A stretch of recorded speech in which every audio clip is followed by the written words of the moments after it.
Good evening, everyone. Good evening.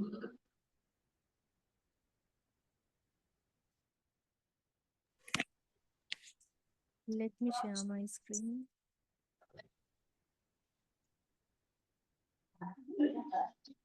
Yeah.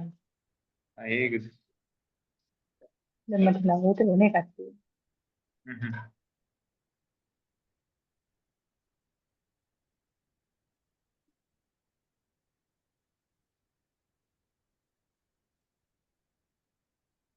Okay.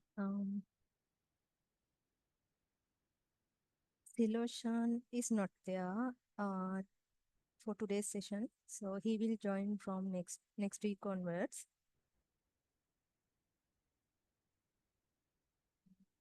The post content we will add few more things to the course content, like Python, introduction to Python, and also some more concepts on AI. Because here in the content we have mentioned only about machine learning fundamentals related to the AI concepts.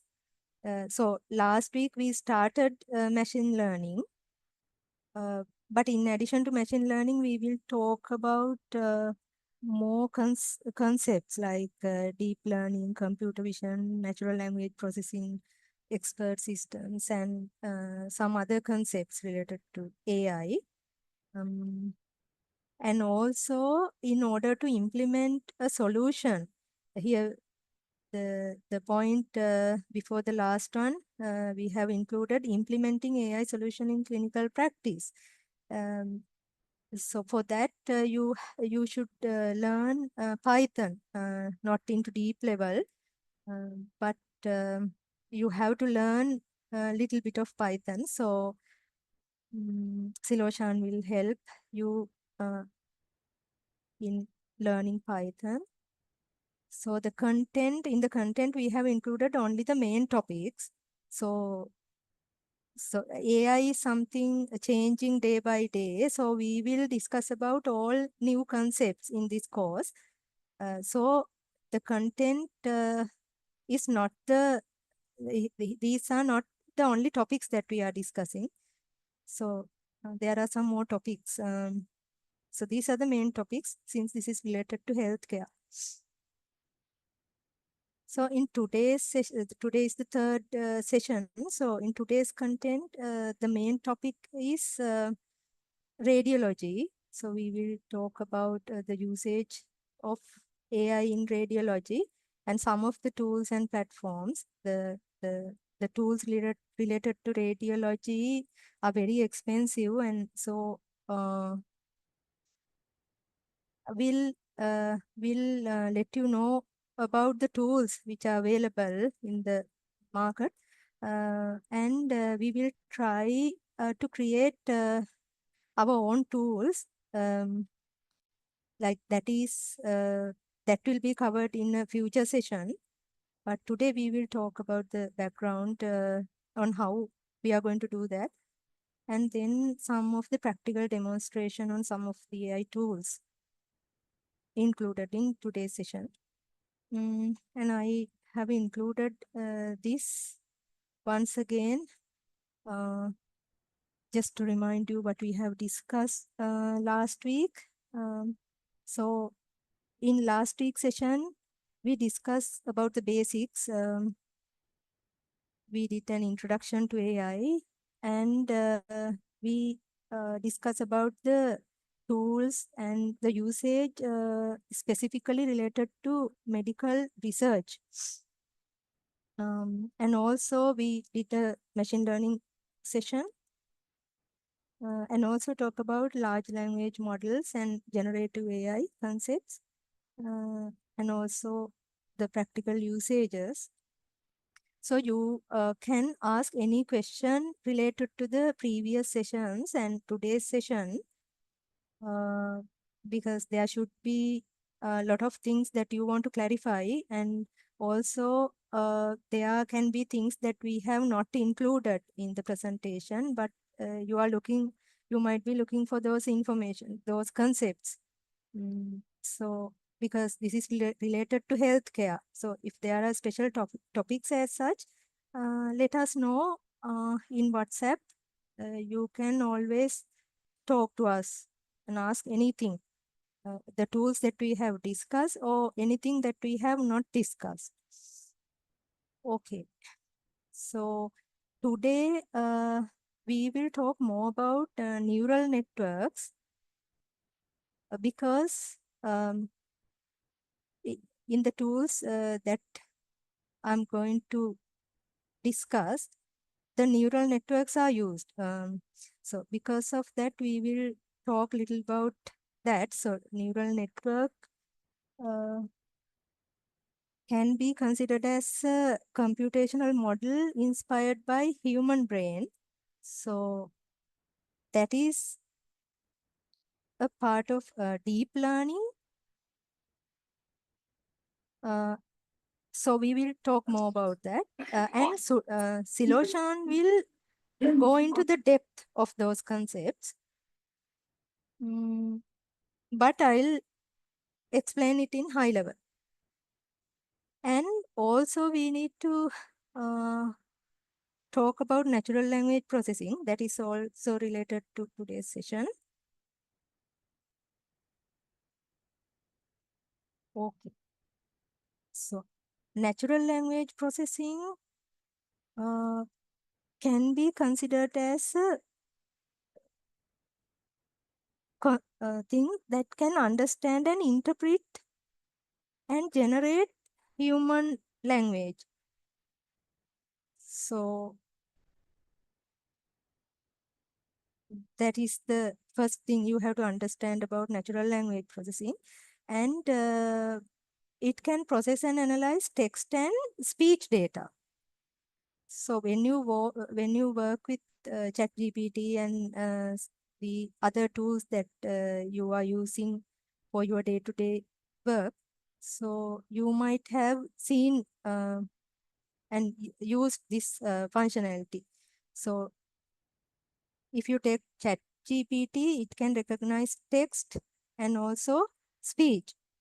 So it can process and then analyze this data, and it can create a new knowledge. So that is how natural language processing is used in the tools like ChatGPT. And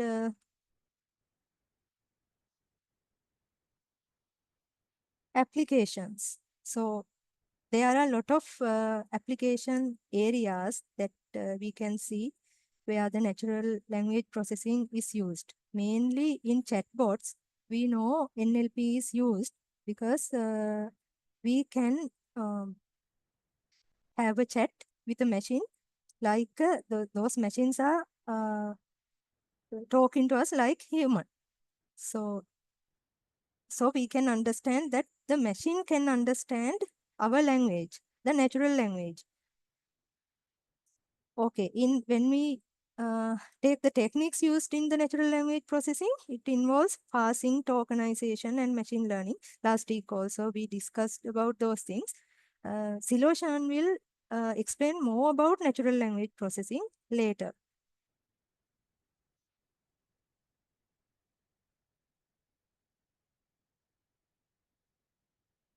Okay. So before I explain about this slide, let me quickly go to the today's topic.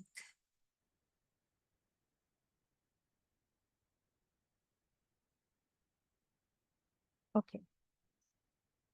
Today's main topic is practical usage of AI in radiology. So I want to talk about neural network because in radiology, one of the main functionalities analyzing images, one of the main area. Okay. When we talk about practical usage of AI in radiology, image analysis is becomes one of the main topic. So related to image analysis, we want to talk about neural networks. And in neural network also, there is a model called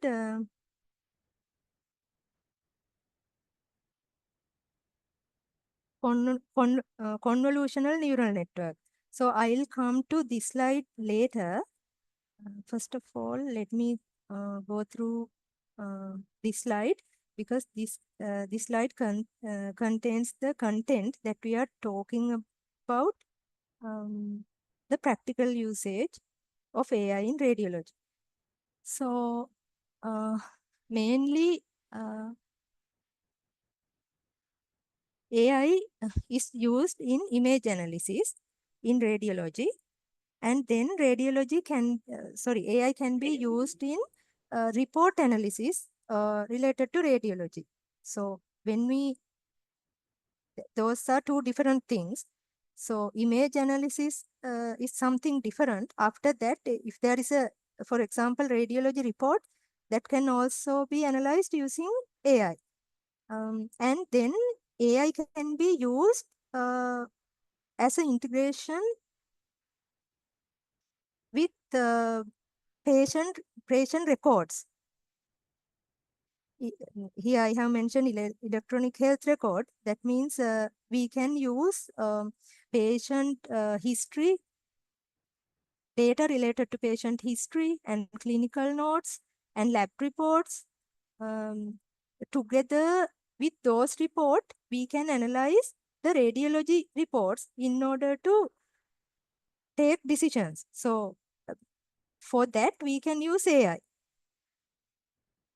And also, AI can be used in workflow optimizations. And we have to talk about challenges and ethical considerations also. So the patient data, we cannot expose patient data in public. So there are some ethics. So we should talk about that also, and also about future of AI in radiology. So those are the main topics. And let's discuss about AI-based image analysis. So AI can identify tumors, fractures, and anomalies in a medical image. Sorry, image like MRI, X-ray, or a CT. So those complex images can be analyzed by AI and can identify if there is a tumor, fracture, or any abnormalities. So for that, we uses convolutional neural networks. So I didn't explain about CNN before because first we should know why this is important. Right?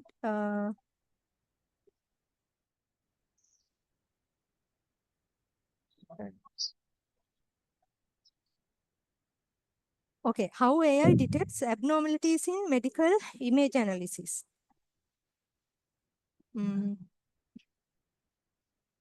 Here, we will use, I have a problem with my slides. Here we use convolutional neural networks. So let me first talk about what is convolutional neural.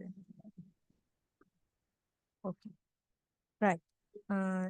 So when we talk about neural networks, there are different types of deep learning models that we can use as neural networks. So one of them is CNN, that is convolutional neural network. So that type of deep learning model is used to use specifically in tasks like image classification. So in image classification, we can consider as an example tumor detection. So in cases like detecting a tumor or fracture in a medical image, like MRI or X-ray or a CT image. So AI use image classification techniques. For that, CNN is the technique which is heavily used in those type of tools. So there are some other deep learning models as well. You might have heard about transformer model. I explained about that when we talk about large language models. That is also a technique that we can use in report analysis. And other um, models you might not have heard, but Solution will help you to understand those models as well. Okay, what is CNN? This is a type of deep learning model. This is specifically designed for analyzing visual data, such as images and videos. So widely used in computer vision tasks like image classification. So I have included more details about that.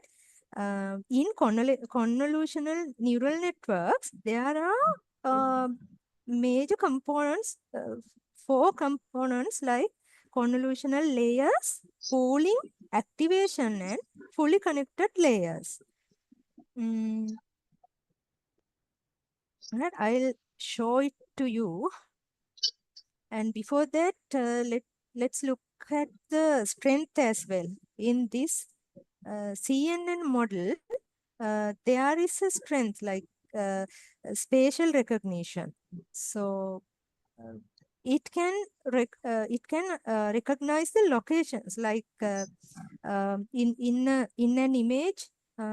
If there are abnormalities like that, it can easily be recognized by CNN models. So there is efficient learning and high accuracy also in images. So in a medical image like MRI, there are certain complex areas that the human eye cannot recognize. But using a model like this, we can say accurately those abnormalities can be recognized by these tools.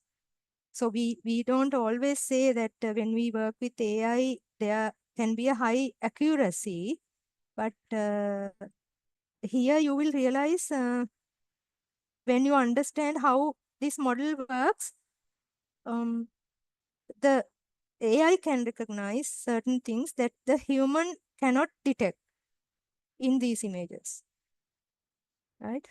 In real world use cases, we can identify medical diagnosis like this, and in self-driving cars, because in self-driving cars also the image matters, because analyzing the image, it take decisions. And facial recognition also same. In order to recognize a face correctly, then the image should be analyzed. The accuracy is important. Okay, this is the structure.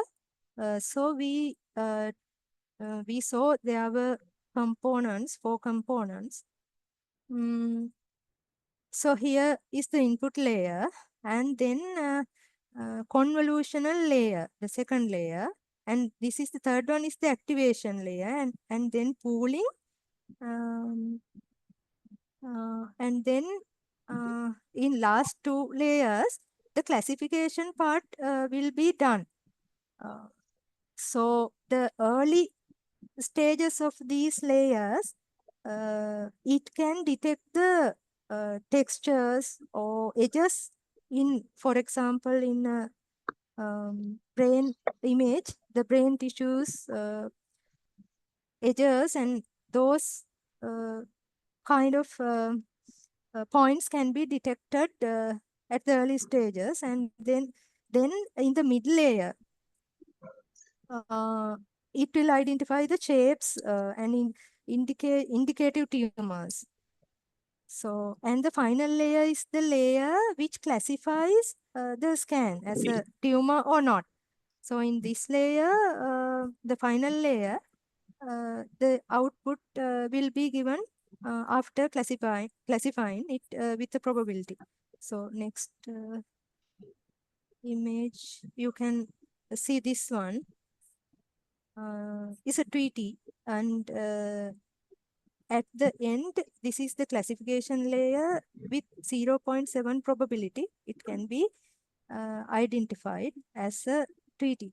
So this is the fully connected layer, FC layers. This is the fully connected layer. And the classification will be done during this part. So these are little bit technical, and Siloshan will explain better than me with some practical examples. Anyway, these are the main components of the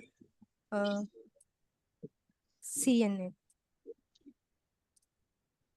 So spatial awareness, we can say CNN is powerful because it can understand the position and the structure of features, and also parameter efficiency, and also hierarchical feature.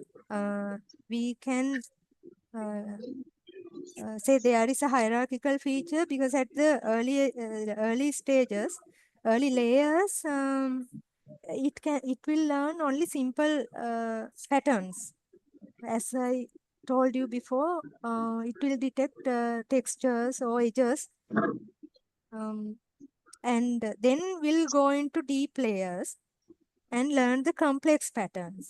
And after that, it will do the classification and give the output with a probability. So, practical usages of AI. Um,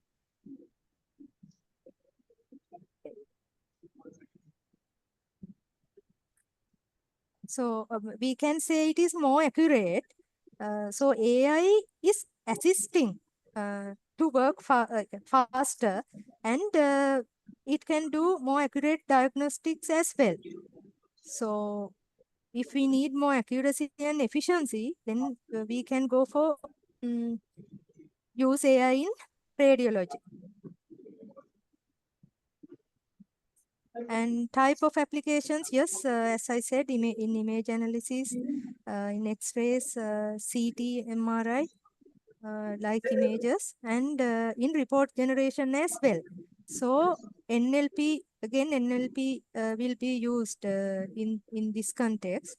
And EHR integration, that means like these findings can be integrated with patient records, which will help in decision making, and for the workflow automation.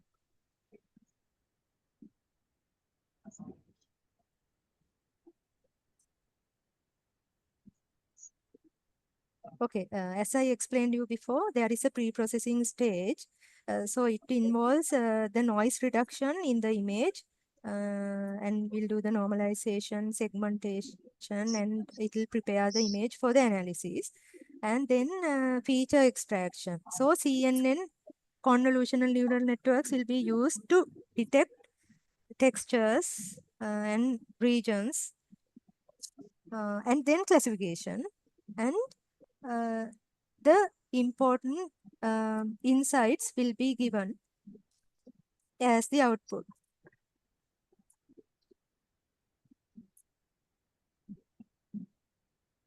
Okay, the predictive capabilities in medical imaging. So it can identify the hidden correlations, and which are not explicitly represented in training data, but we can't say it will generate something totally different, which is not available in training data.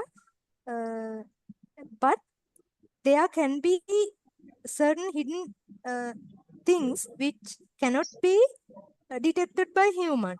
So, but AI can detect. Um, so we can't say it is not available in training data. That is important because AI can never give an answer which is not learned from the data that is given to the model. Mm, yeah. And also early disease detection. AI excels in detecting subtle early disease signs within known data. Yeah, it will always give the um, insights using the known data within the known data, but there is a possibility to have early detection of disease which is not appeared in the data. So normally by analyzing the data, human cannot find those type of abnormalities. So using AI, the early detection is possible. And the third point is unknown disease misclassification. So if there is no data related to a specific disease or something absent in the training data, there can be a so we the model won't be able to give the um, correct classification, do the correct classification and the output. And then generalization of new cases. AI generalizes new cases well, but lacks accuracy outside training. So the model should be fed with more data in order to get more accurate result. So it can detect new cases only uh, if the model can be trained well. Okay. Here in practice, AI can sometimes predict or detect. So very early signs of disease that may not be apparent to the naked eye. As I told you before, so from human eye, we cannot see some of the um, abnormalities in the in medical images, but at the early stage, uh, we can identify those diseases by using AI. So non-obvious correlations. Example, small tissues changes that correlate with future tumor growth. This can appear as if AI predicted something unseen. But in truth, it's acting on micro patterns present in the data. So uh, that is not something totally um which was not available in trained data. That was in trained data. Uh, Still, uh, the AI can predict something unseen because it is present in the data, which is invisible to the human eye. So I think I am trying to give an answer to the question one of you asked last week. So the model cannot predict something which is not trained by data or learned which is not learned from data, but there is a possibility to predict something unseen by recognizing by recognizing the pattern of those data. So it will not be visible to the human eye. Okay, generalization versus extrapolation. So generalization, in generalization, AI is good, slightly new or different cases within the scope of training data. And extrapolation, predicting outcomes entirely beyond what was seen in training. This is risky and often unreliable. So So it is not happening. So something which is not in trained data, it will not predict. AI-based again, the topic AI-based image analysis. So here I have put one of the case study, AI detecting a lung cancer in CT scan. So for this DeepMind, there's a tool called DeepMind, and you know about IBM Watson. We have talked about that tool before. So you can, these are very like, this is an expensive tool. So I cannot demonstrate the tool to you, but you can find more information about the tool.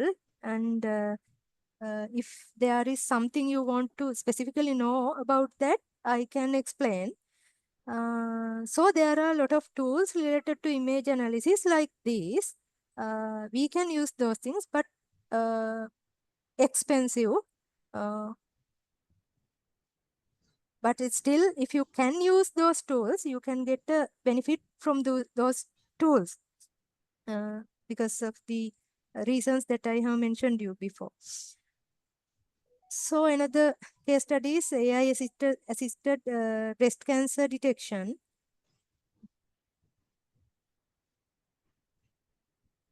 And practical AI tools, commercially available tool, NVIDIA Clara Imaging, Deep Health AI, and there are open source platforms as well, like Monai. We can use those platforms and build our own solution for our for these kind of like not like specifically like in image analysis, but related to this image, not specifically related to image analysis, but I explained about some other areas that we can use AI. So for those things, actually, we can build our own solution. And in coming weeks, I am planning to demonstrate such a case, like combining the medical reports and analyze those reports and give useful insight for the doctors in order to take decisions.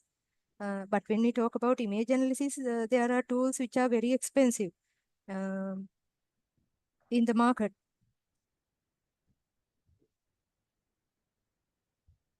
Okay, AI for radiology report analysis that I already mentioned about this. And here in this case, we will use NLP models to find the important information from the reports, medical reports. And yeah, we can compare those information with the patient history and other lab reports and all the other reports as well. So that's why we can say the radiology report analysis can also be done using AI. So here is a case study, AI improving radiology report accuracy. So here I have mentioned some of the tools, ChatGPT based NLP models, BioBert, and then AI tools for report analysis. They are commercial tools. Again, we can identify IBM Watson. And there are some open source tools as well, BioBert, ClinicalBert. Integration with EHR for decision support. That also we already discussed. How AI links radiology reports with patient data. So yeah, this is the case that I told you that in a future session, I'll show you how we can do that. But before that, you have to learn a little bit of Python, then only you will be able to do that by yourself. So you can get some sample reports and you can try it out. But when you want to create your own, it by your own, you have to learn Python.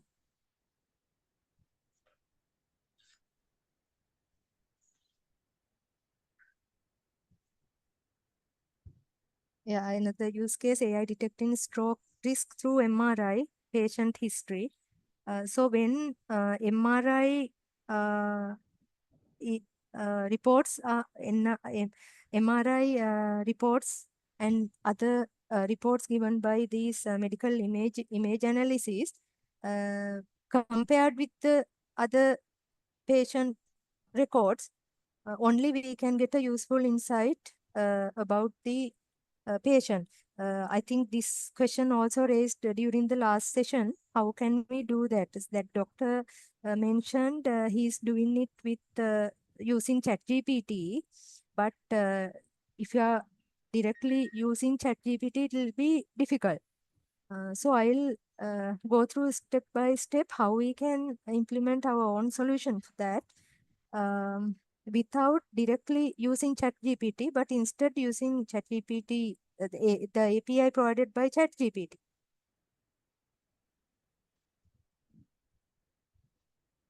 Okay.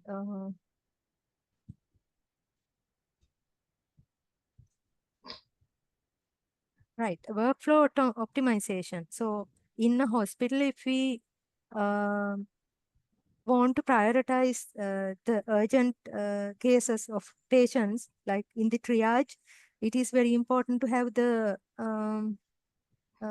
have these information, like to prioritize uh, if they can get the support from the radiology side, like if there is a critical cases, they can't wait till the reports comes. So then if we can use AI to get like preliminary report earlier, then we can have an idea about the status of the patient. Then we can use those information in order to, in the triage, in order to prioritize in the ER emergency room. So in the hospitals, I think this is very important if we can do that kind of automation. If we can use these tools and provide a solution in the workflow automation.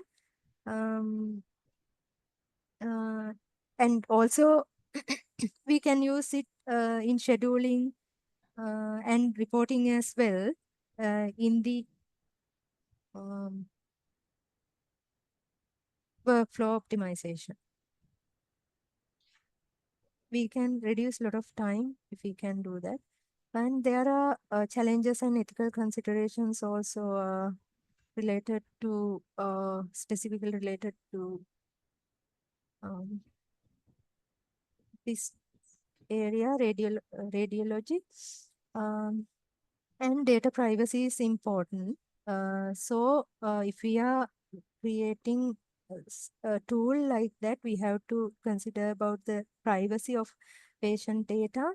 So here I have mentioned like the standards like HIPAA, but uh, anyway, if we are doing it in here in Sri Lanka also, we have to uh, care about those data privacy concerns. Mm. So there can be bias in AI models. Um, so we have to analyze about those things as well. And the other thing is we cannot totally rely on the output given by these AI systems. So radiologists should carefully analyze those findings. And all of these tools can be used only as a supporting tool for the doctors. So that also something we have to consider.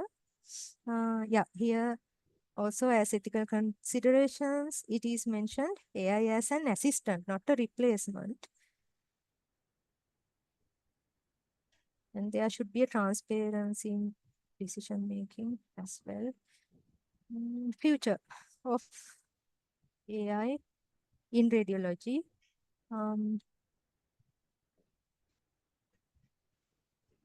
improved AI collaboration in diagnostics. So it will be done as as collaboratively in diagnostics, not AI. We can't totally rely on the output given by AI.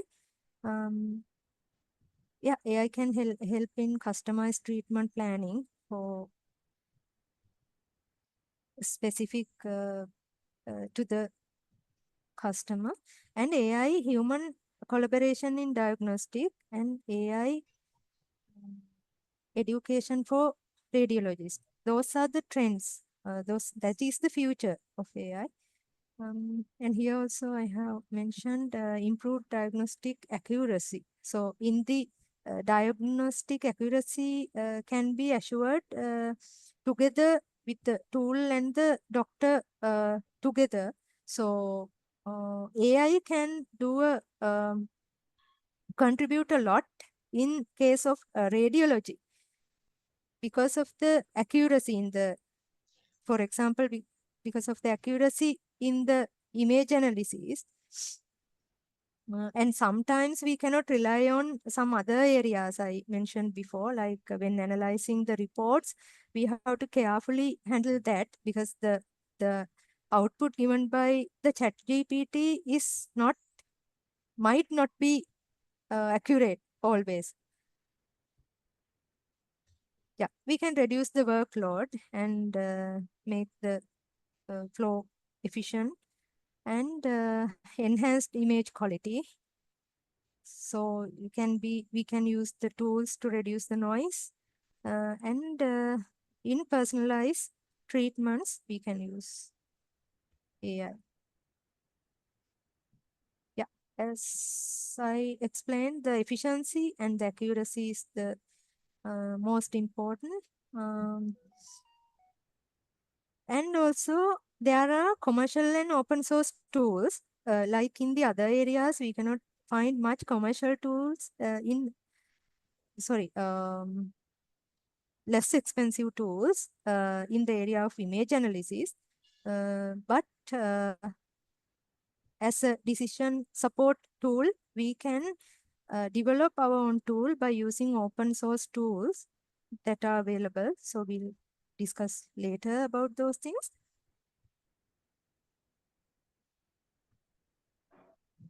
Okay, this is the use case, the same thing I mentioned before.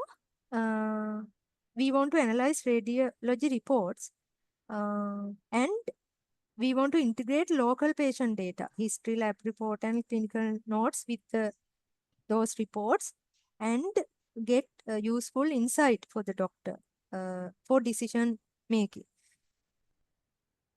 So for that, I'll explain step by step how we can do that. So here we should keep in mind that we have to protect the confidentiality of the patient. So we can try to keep the patient data locally as much as possible in this case.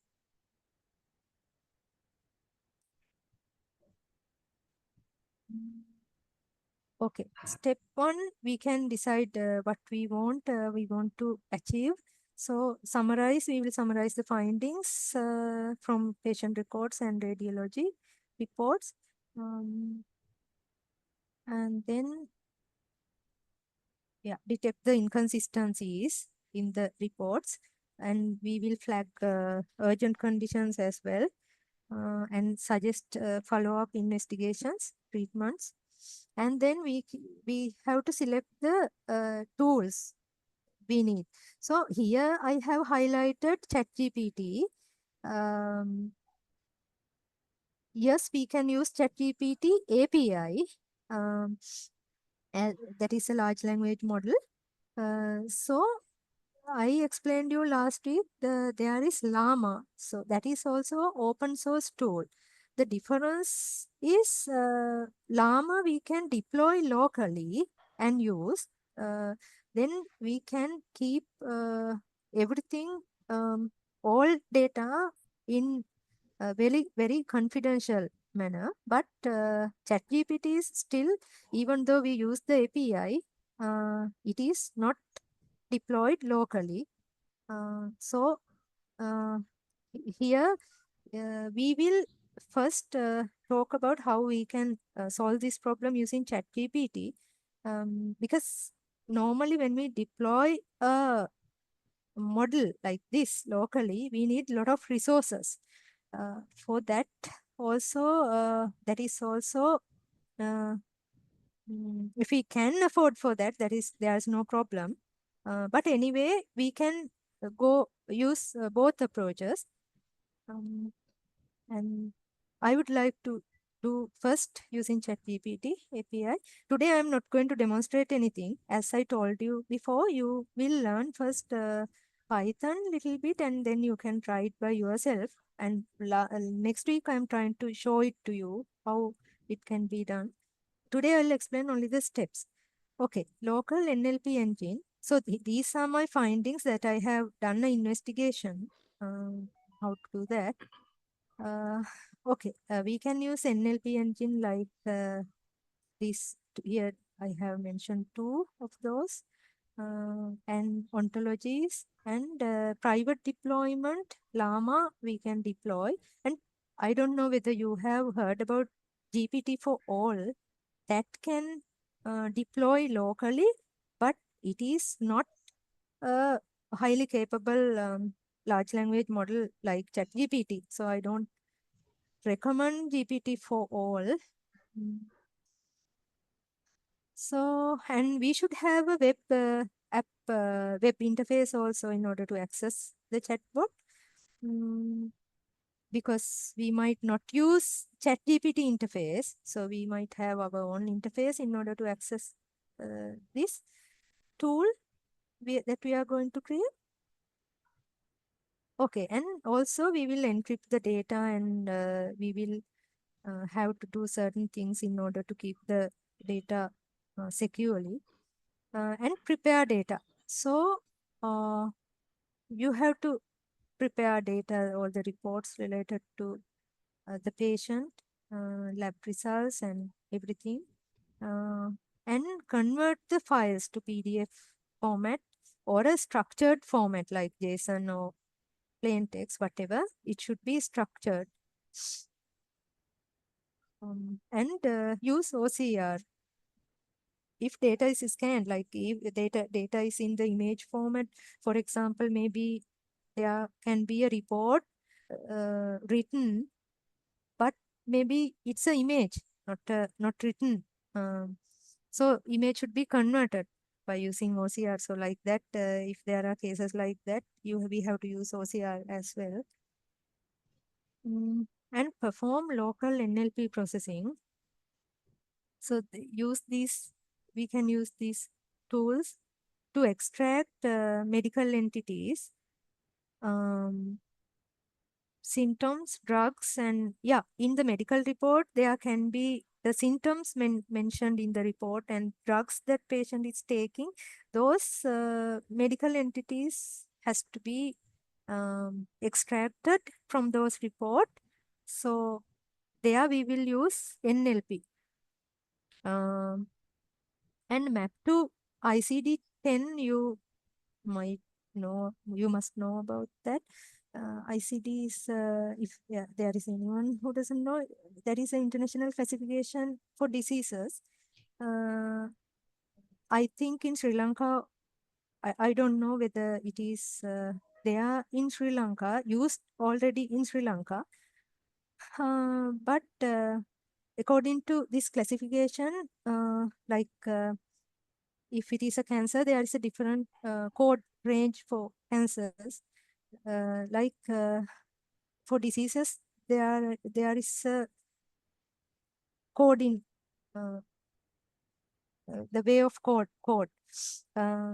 So and then identify temporal events like symptoms since 2 weeks. Like, yeah, there can be certain statements like this in the reports, so we can extract those information as well.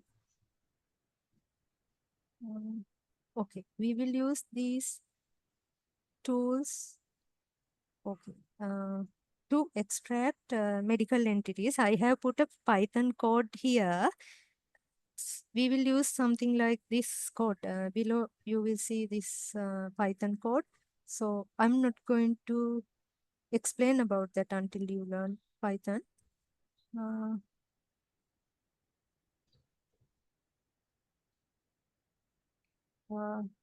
now, then you can use the ChatGPT API.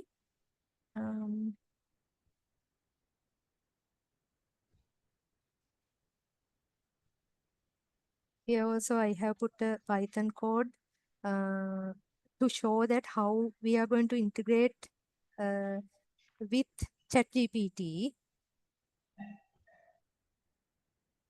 So we can use ChatGPT or local large language models. Like I told you before, it can be Llama or something else.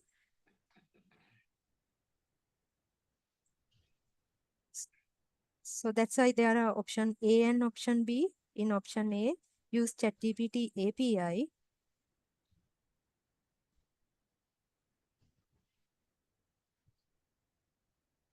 And option B, use open source large language model locally.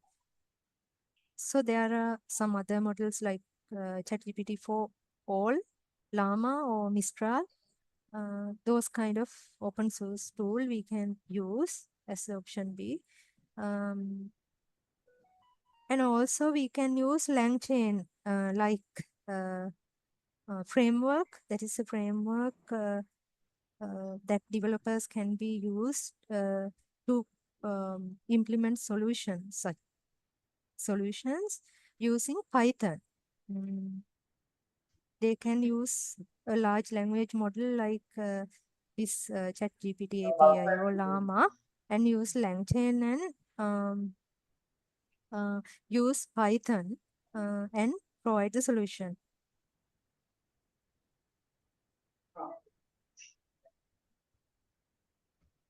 Yeah, in this case, actually, you can use this locally, keeping all the data secure. Build a simple interface like I told you before, we need to have an interface. We cannot use ChatGPT interface. So we can use Streamlit or Radial. There are tools as like this, or some other way. You should be able to upload patient files through an user interface, and then show extracted findings, and then output give the output provided by ChatGPT or whatever the large language model that you have used. So those insights you can get through that interface. So that is how we can build our own solution for this type of problem. And then you can validate the result, test and validate.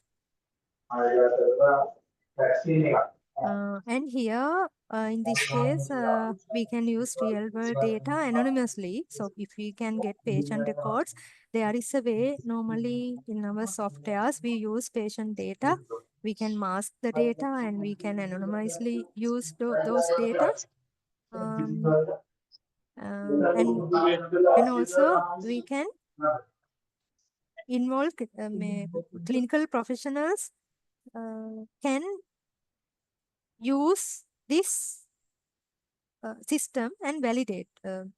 So they can validate the බබාලා result. මේ කන්නාඩික හොයාගෙන මට මේක දාගෙන ඉන්නකම් meeting වල එනවා.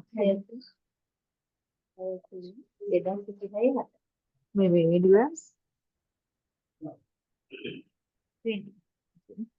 Vascopan 20 actually. 20. And that's all about the how we can implement such solution for a problem like that. And next week I will come up with We constantly follow the the demonstration on how to do that most probably. And 20 minutes. can you mute one of you have your mic on? Can you mute that, please? I can hear a lot of background. Okay. Okay. Here I have put some of the useful prompts for doctors. Doctors, you can use these prompts in ChatGPT or whatever the tool that you are using. So most of the time, I know most of you use ChatGPT for this purpose. Here I wanted to give this information to you because if you are not giving the prompt correctly, you cannot get the correct output or the output that you are expecting. So because of that, I wanted to explain this to you. I extracted some of these prompts from the videos, so maybe the terms might not be correct. So you can do a little bit of changes to these medical terms. And I just wanted to show the way that you have to write in order to get the correct output. So let me execute, let me demonstrate this using ChatGPT.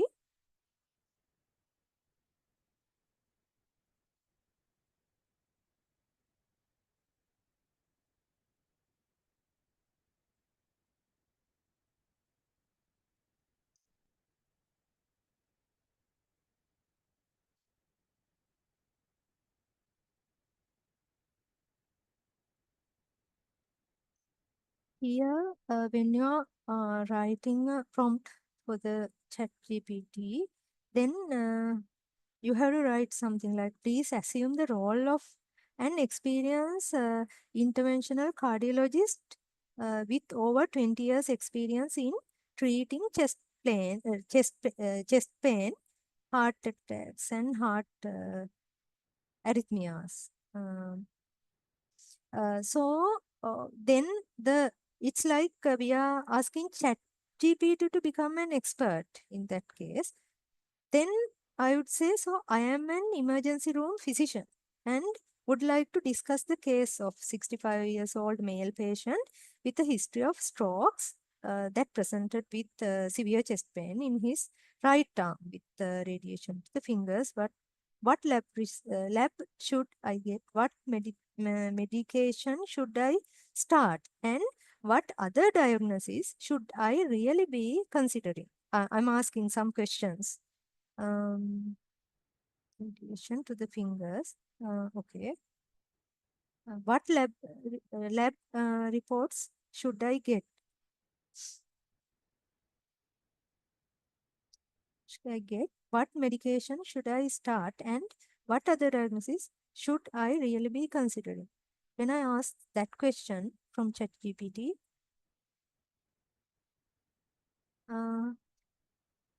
it will give a detailed answer like this.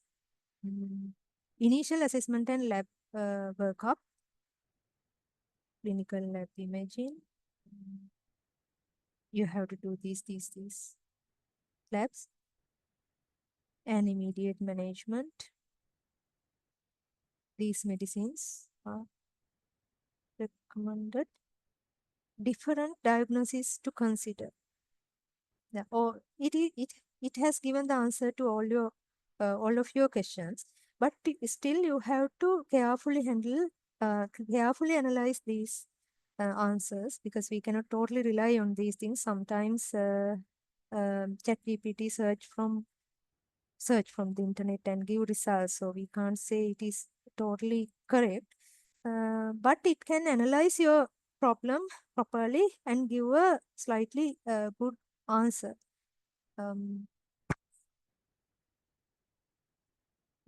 I want you to mention something else that I have forgotten to mention before.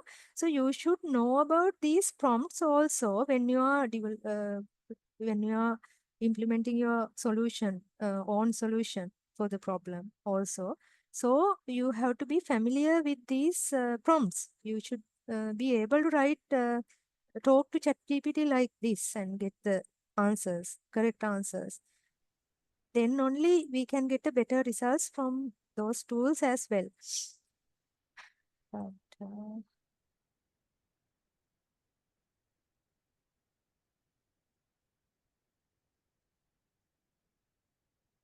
and then I'll ask some other question.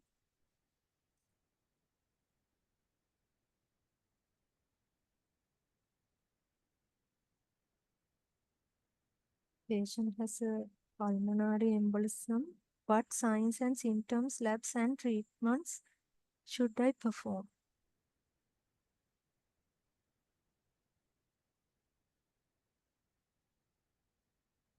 Yeah. Please recommend. It is given what are the symptoms and common signs.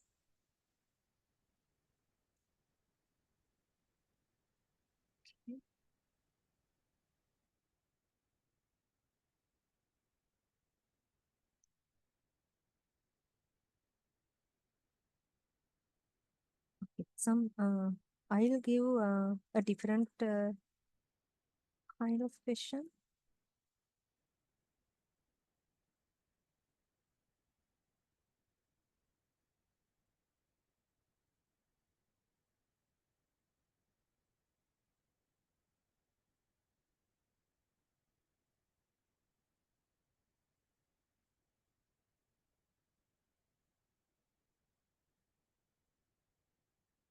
Sorry, I wanted to show you that if you ask something related to drug interaction, in your slides, I have included some of the sample prompts related to patient care consultation and medical interactions, patient connection, medical documentation as well.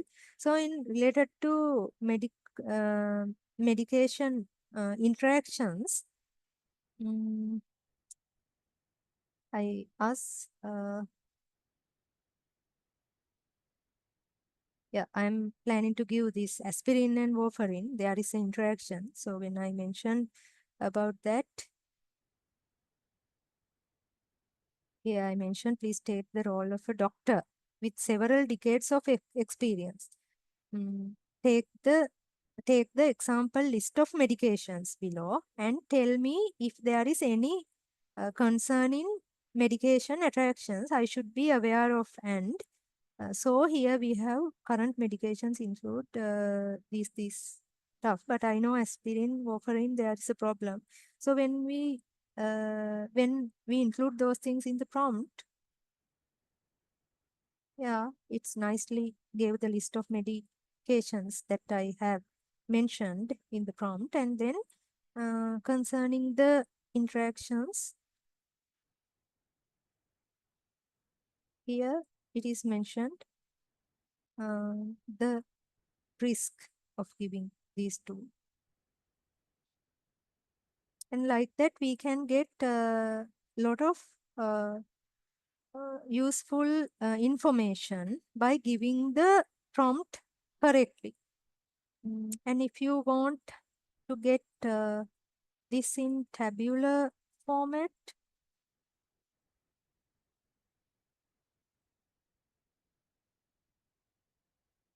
that also can be done if you like whatever you want. Like if you want to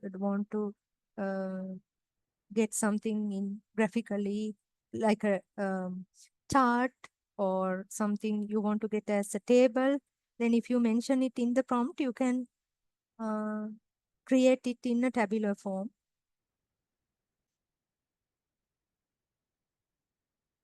And I'll give another prompt like this if you want to write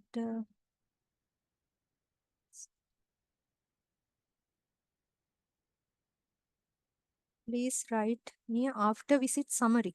You want to write a summary about this, explaining this is being used to treat her acne, and then tell her what potential side effects, and then notify it. Okay. So yeah, he created a summary like this. It created a summary. And also, if you want to translate your explanation,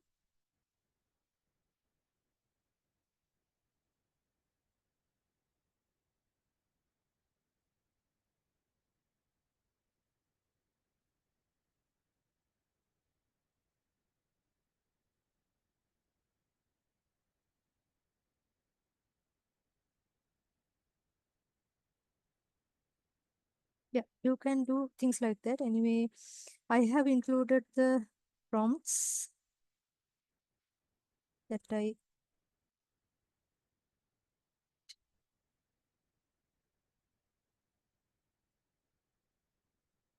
takes some time, but it can translate too. So if you want to write a letter, then that also, if you can give a prompt by including the information that you want to include in the letter, it will draft a letter. And there is a delay. So I'll move to next slide.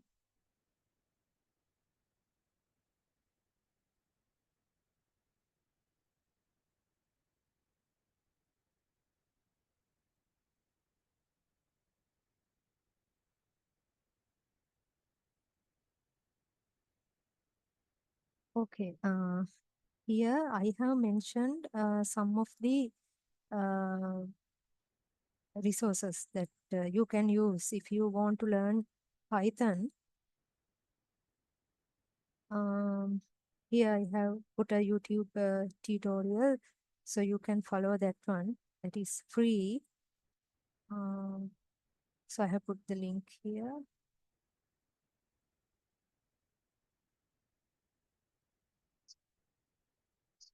Yeah, and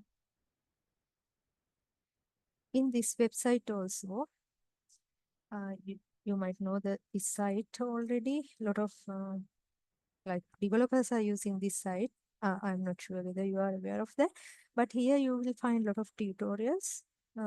So in here, if you want to learn Python, you can even learn it by yourself, and Siloshan will help you to learn. So that is also a programming language. Specific, we can use it in AI. So, for example, if you want to print hello world, you will give this print hello world. Then you can try it by yourself from here. So this statement will print hello world. That is the code if you want to print something in your screen. So if you are using this web interface, it is easier. You don't have to install anything. You can just write your code here and try out. You can see the output in the same screen on your right side. So you can try out little things like that. After you going through this YouTube tutorial, you will be able to execute some of the sample codes and be familiar with Python. And also there is this Google Lab.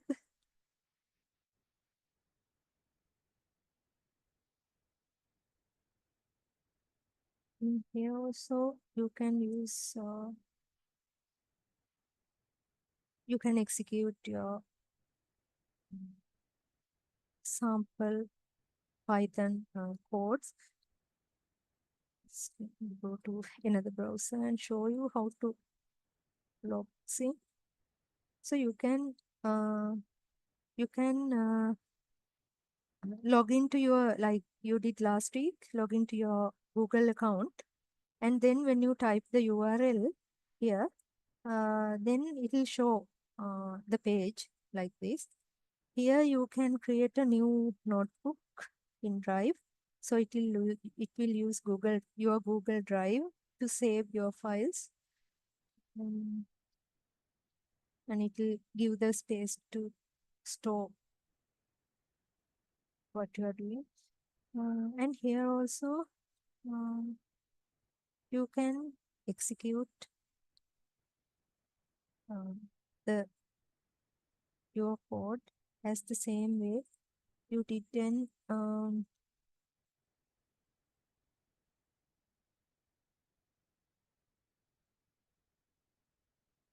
the website that I have shown you. Okay, here there are some tutorials you will find in this this website also. You can find some of the tutorials in here. Yeah, this is a code. This seconds in a day will be calculated like this. So it will print the seconds in a day. This is very interactive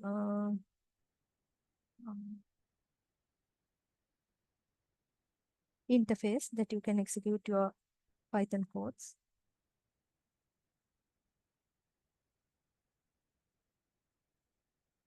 Yeah, when you create a new notebook, you can execute this code.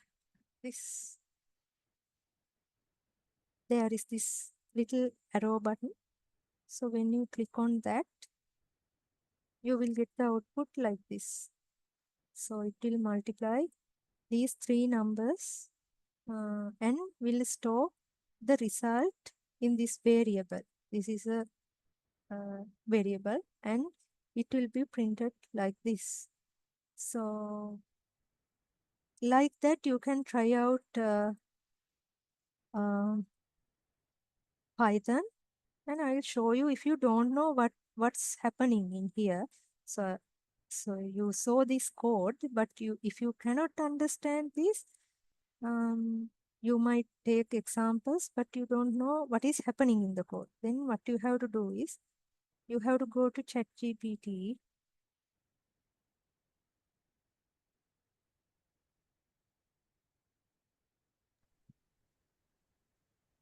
and tell ChatGPT to explain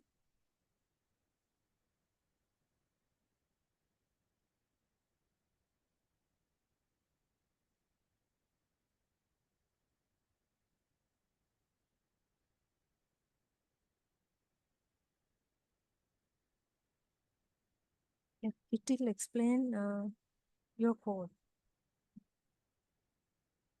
This code defines the variable and it will explain it in detail. This line simply output the value of this. Yeah, like that you can get the explanation as well.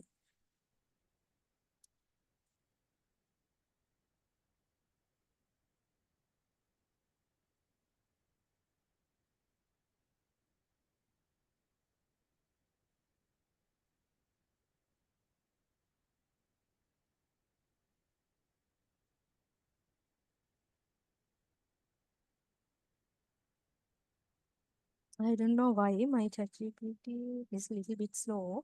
So if you want to do something, if you write a piece of code to add two numbers in this case, you can give the prompt like this. Then it will add these two numbers and you can print the total, print the result. So like that, if you don't know how to do something, you can ask from ChatGPT, but that is not the right way to do this.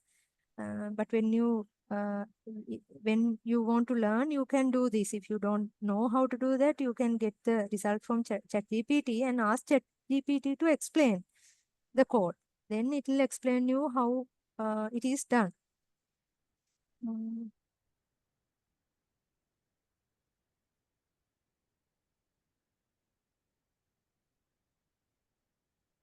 Yeah, sum is 8. So we added 5 to 3. Then you can edit the code like this. Whatever the Python code you have written, here you can add, you can edit and do your own experiments and learn. So now the sum is 10. So, okay, that is not a big thing. Anyways,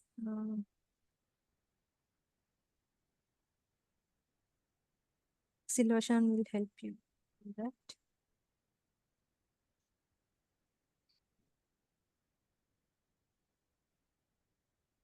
Okay, if you have your laptops with you, can you log into your Gmail account? Because I am going to show you another tool which will be useful to you.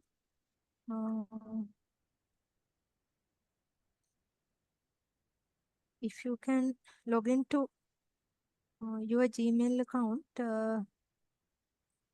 log into Google Notebook. I'll send you the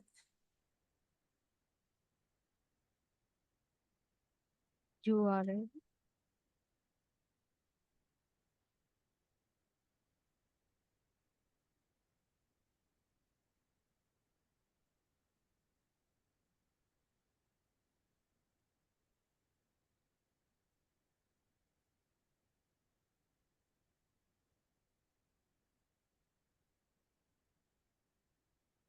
ChatGPT cannot be downloaded.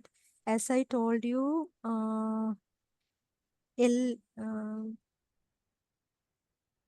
Llama can be downloaded, but ChatGPT you can't.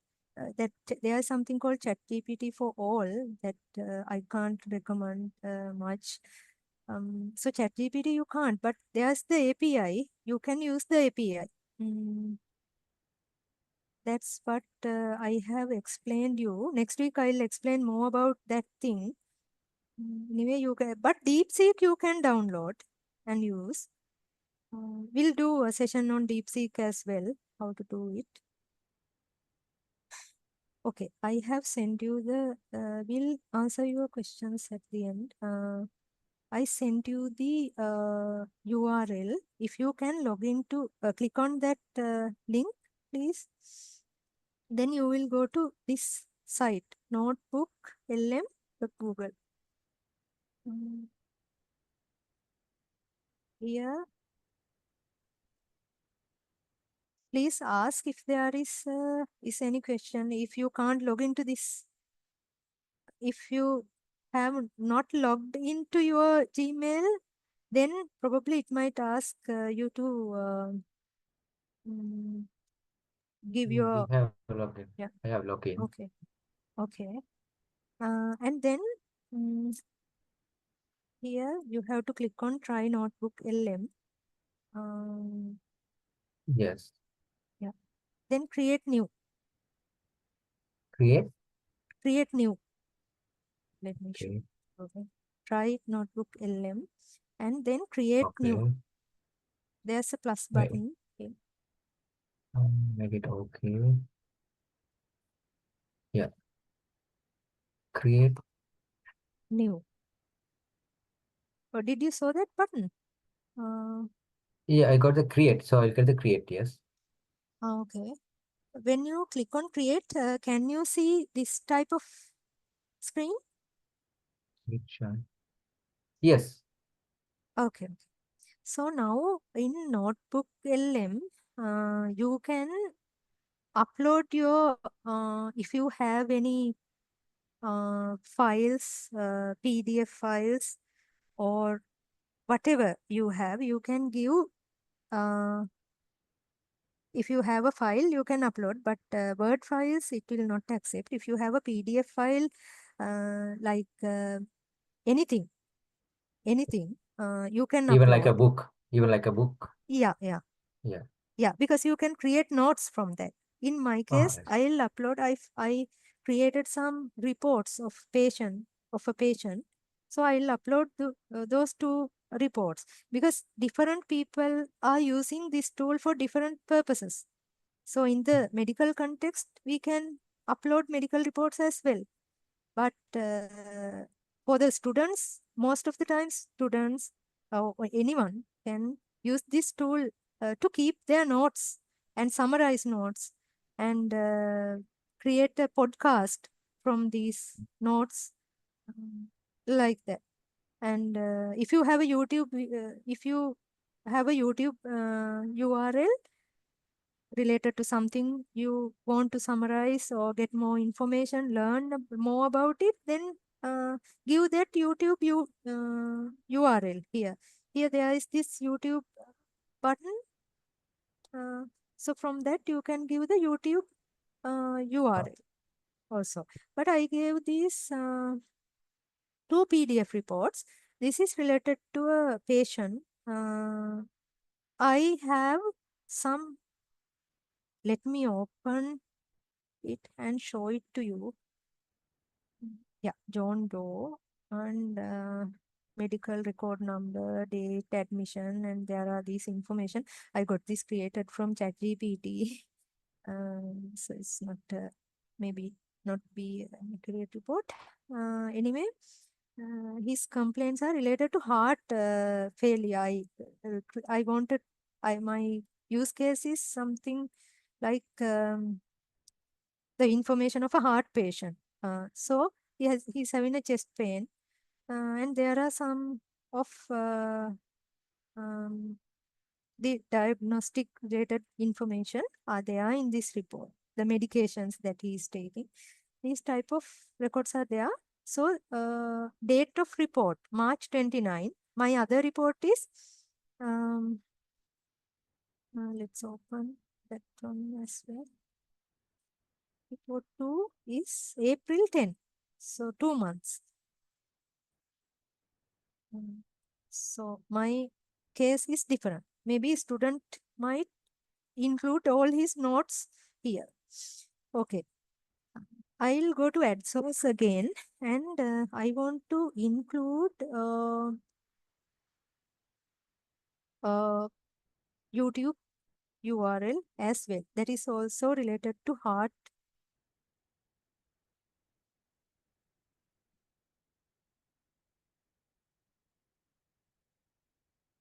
Insert. If you are going to insert a YouTube URL, click on add source button and then YouTube button and paste the YouTube URL here. And it will be loaded to your left side panel. So I'll quickly open this YouTube URL as well. That is related to heart attack, heart failure. Yeah. That is not specifically related to this subject, but I just wanted to show you, like you can collect all the information here by adding sources. Okay.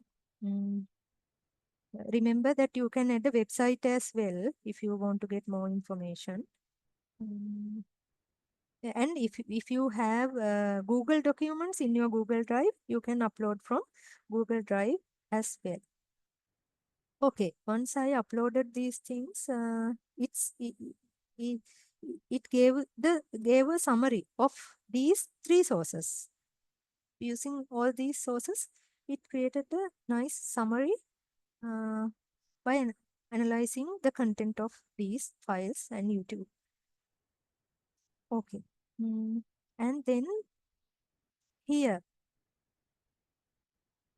here it shows some prompts.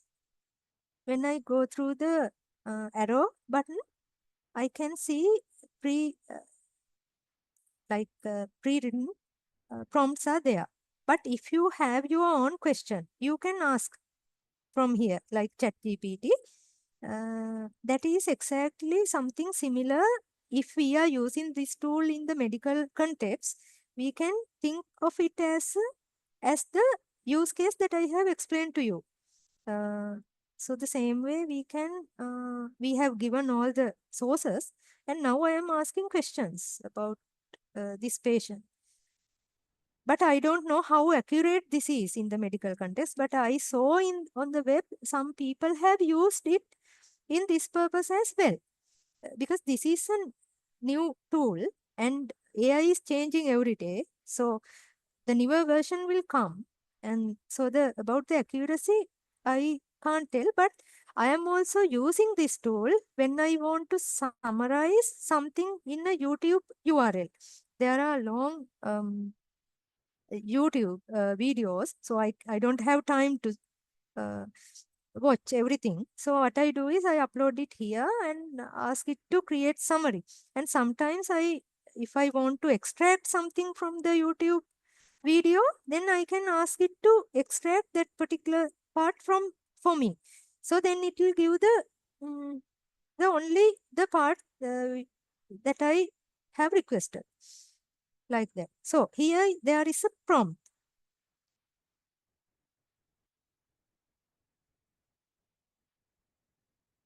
Okay, I gave this prompt. What key changes occurred in John Doe's conditions and medical findings between the two reports? So I am asking about two reports. Between the two medical reports, March 29 and April 10, several key changes occurred. So I can see what has happened in between.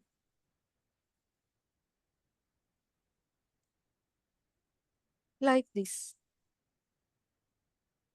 So if you want to know more specific information, you can give a proper prompt here and get only that information.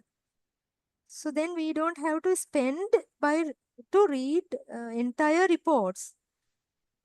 So we can give the prompts and get whatever we need. And also it will give a reference, from which reference it's giving this information. Okay. So basically, Yeah. this one question, Mahesh. Yeah. So this is basically first we'll upload the patient's PDF, patient's report or progress report, Yes. probably 1 or 2 visits, Yeah. and the YouTube and the other standard textbooks. If we upload it, so do they Yeah. refer that standard textbooks and the YouTube video and coming out with the results that we want? Yes. Oh, the question that we want. Is that what they do? Yes. What you mean is, are they referring to all these reports, something like that? No? No. Why do we need to now, for example, if we upload a report of a patient, so Yes. same patient like a cardiac failure, Yeah. week Yeah. 1 and the week 2 and week 3, probably 1 month later, and we uploaded everything with the date, and Yes. then we are giving a standard either guideline or journal article or standard textbooks also uploaded uh, with this one. As a So PDF, maybe. as a Yeah. PDF, as a PDF. Yeah. Or that Yeah. standard textbook, say suppose a standard textbook written on cardiac failure. Yes. So do they refer that standard textbooks and they explain? Is that what you did? Why do you need to upload that YouTube URL here? Yeah. In my example, it's not matching. But there can be cases like you want to diagnose something in these Okay. reports, but you Yeah. don't know necessary information related to those reports. Sometimes maybe specific illness mentioned Okay, in the so report. sure, But sure, about sure. that one, there is a YouTube Sure. video. So they are Yeah, referring. you They are automatically referring yes, to yes, the referring. that That's standard why text. these Yes. these reference points are given. That's why. Yeah, that's why I told you I don't know to which level accuracy it's having, like to which extent we can trust this model. But if you don't want this article, you can remove it and you can ask it to work only with these two tools. But as I told you before, if I don't have that knowledge, I can upload that part also here in order to provide the answers. It will definitely refer to that document as well. And we'll get the information from that. Yeah, that's okay.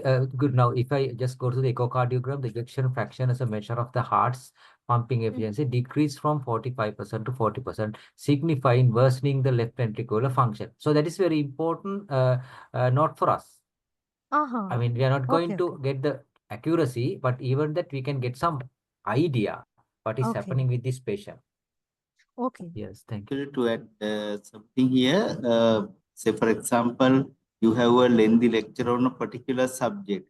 So you have a recorded video so that it will be automatically converted to text here, and it can add other sources as well, maybe PDF, journals on a particular subject, maybe a particular disease or research related thing. Okay. So you can add everything here. Then this will be working like a knowledge agent, so that you can ask any questions, or you can give two reports and you can ask them to compare and give some important highlights in bullet form. Like that, you can ask. It is working like Chat GPT with specific area. Maybe I don't know. In your domain, you can get some knowledge base here, and it will refer to that knowledge, and it will give answers based on that knowledge. Now, if you take Chat GPT, it is a general knowledge, so it has a lot of other areas also. But here it is very specific, and it will be referring first the data you have fed already. Yes, thank you. So it's important for us, my other colleagues also will support. So sometimes we read some journal articles and the research article, recent research articles. So if you want to get out of that, extract out of that all journals, it would be very helpful for us to keep some records. Thanks. Thank you very much. Okay.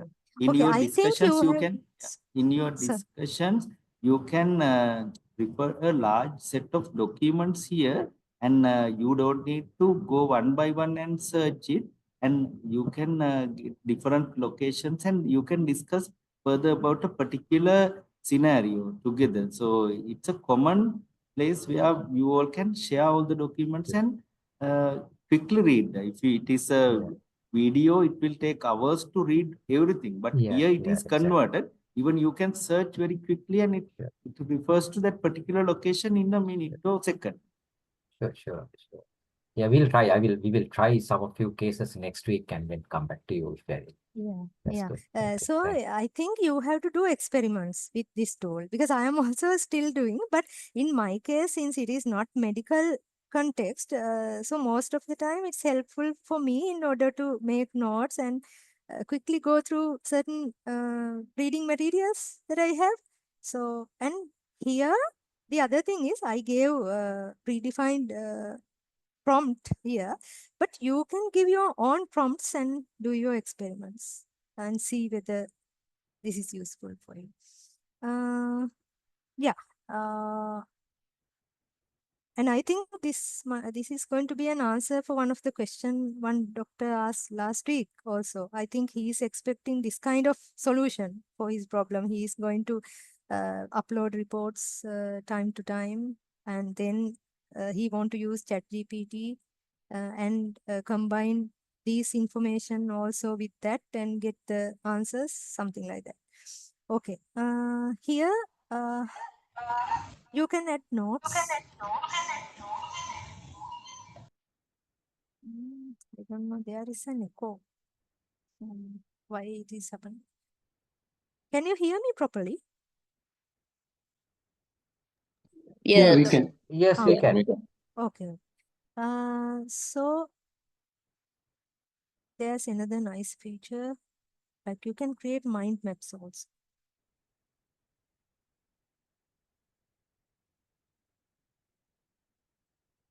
It's generating a mind map. In this case, it might not be relevant, but you can create mind maps. When you are studying, I think it will be useful like this. It will analyze the content and create the mind map. Can we save this one? Is there a way of saving Uh, this one into particular place? Yes, I think it is already saved here. But there is a save option as well. Here, this note you can save. Sure. This. Yes, all the saved stuff shows here. So Sure. it is saved. Okay. Yeah. Right. Okay. If you want to add note, you can add another note. You can write something and add a note. Mind map. And also, if you want to brief the document, I don't want to brief everything. I want to brief this one. You can brief and create a note. Yeah, it will create a brief document for me on the YouTube video that I have provided. So the information are there. Okay. And the most interesting feature of this tool is you can create an audio overview. That is like a podcast happening between two people. It's a conversation. So they will talk about these topics. So it is easier for us to listen than going through these documents.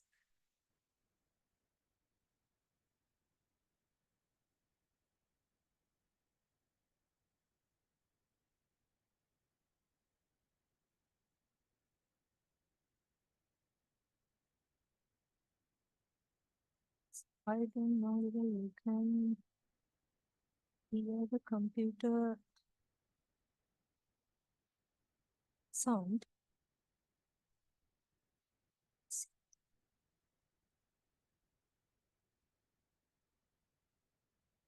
Will take a little bit of time.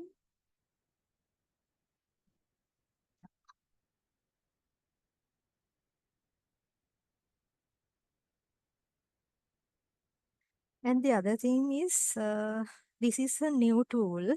So the pricing model, I don't know how it's going to be. Let me find more about it and come back to you. But so far, I have used this. I don't have any problem. But when you go to here, it shows source limit is 50. Out of 50, I have uploaded three documents I have uploaded. So sources, it allows up to 50 for the moment.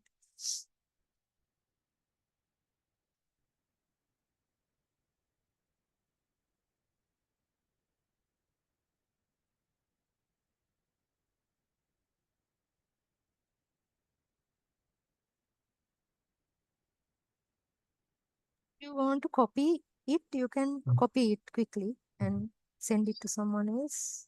So there's a one thing. Can I come in? So it's an audio overview. Yeah. All right. So it's coming. We can add notes also there. Probably in the down. It may be. It's mentioned to add note. To audio overview. Or you want to add notes to Or audio limited some. overview? Yeah. So that's what. Let's Okay. First listen listen to to this podcast. Sure. Yeah. Sure. Can you hear?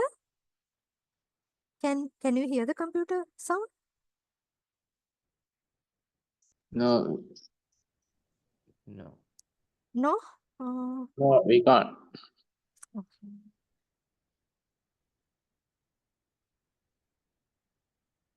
Share computer sound. Right. One being that Health Decide. Can you? Can you hear now? Yes, yes. Yes. Right. Okay. And it was really amazing the way they used 3D animation to really show what happens, in these different heart emergencies. Yeah.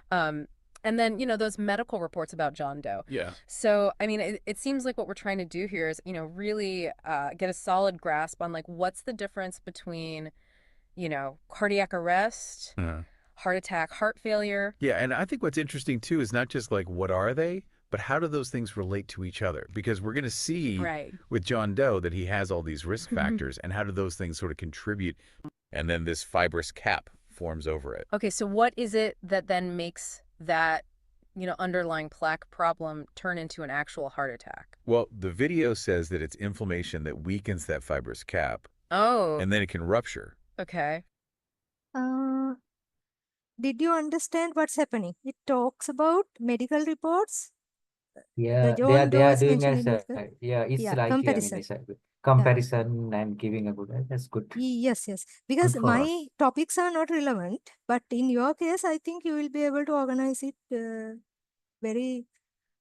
You will be able to use in very useful way. And yeah, that is the most interesting feature I saw here. And you can share your audio overview. I don't know if that's allowed. Public access. Yeah. If you give the public access, you can copy the link for this YouTube that voice recording that you have created. Audio recording that you have created. Okay. And you can download it.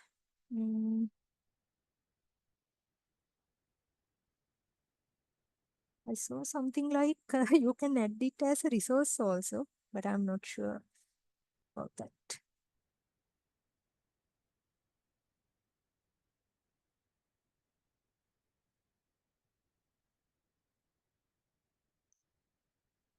Okay, those are the features of this notebook.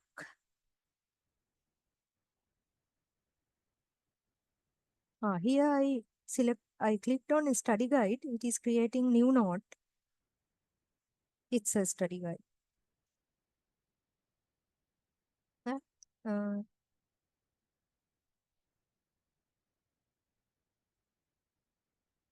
yeah.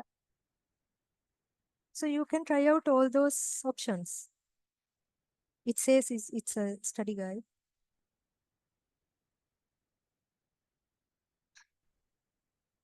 Convert to source. The output sometimes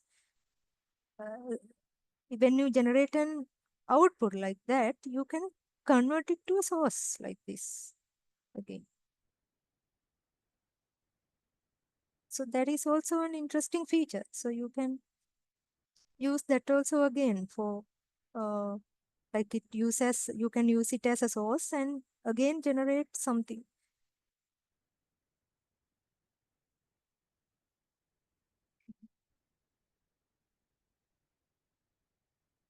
Okay, I found another interesting tool. If you have time, let me check. Yes, we can quickly do that also. Google Studio.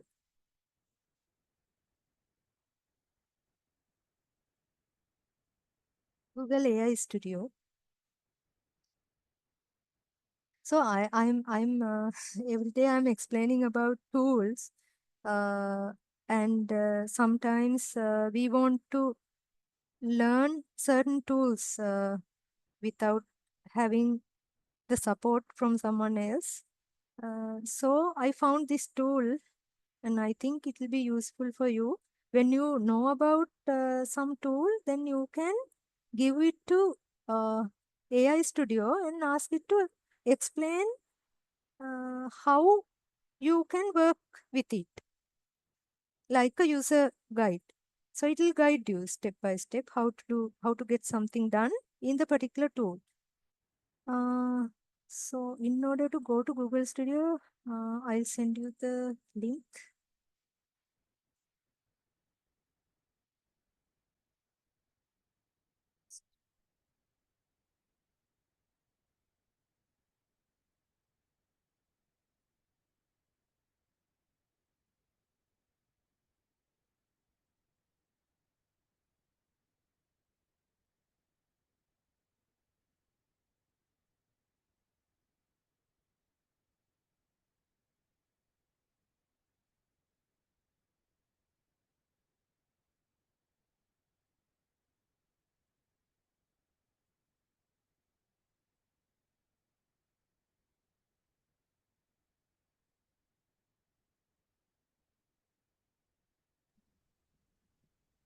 So there's a token count over here. So is it for a month, per month, or session, like, Here in Google Studio, you mean? Yes. Yeah, there is a token count. Yeah, that I have to check it because I have problems when I am using my Google Studio in my account. There is a slowness, but I couldn't still observe why it is happening. Let me get back to you about those details. I don't know yet about this token count, how it is how it is counted. Okay. Like, okay, this is a new. Okay, sorry, this is a new browser. Yes, it is reducing, but I don't know how. What is the pattern? I have sent you the link. Can you all try it out with me? Sure.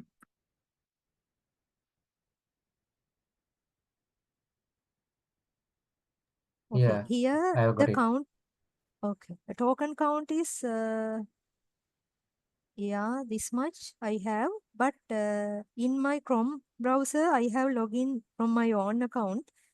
That one there is only 32,000 something because I have used it a lot. Initially, yes, I think initially they are giving, as I remember, around $300 worth account they are giving to us. But let me confirm it to you. I'm not sure about it. But after that, you might have to pay for AI Studio. That I am pretty sure. Because since this is new, they are giving us a chance to use more. But later on, we might have to pay for it. But I think it's worth paying for that if it is useful for you. I don't know how the payment plan goes. We'll see it later. Okay. And since you mentioned about some delay, Yeah. they have like different Gemini, I think 2.0, 2.5 Pro, something like that. Over there is a something called latency. I think that's because of it, right? Yeah, maybe. Yes, need to check that.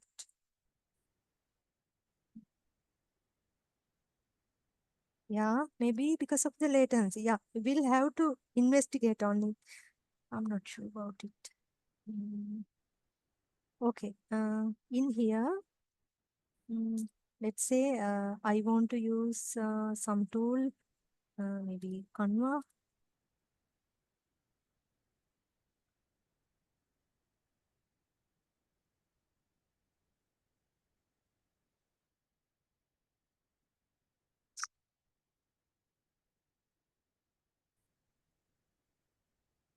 You can choose whatever the tool you want.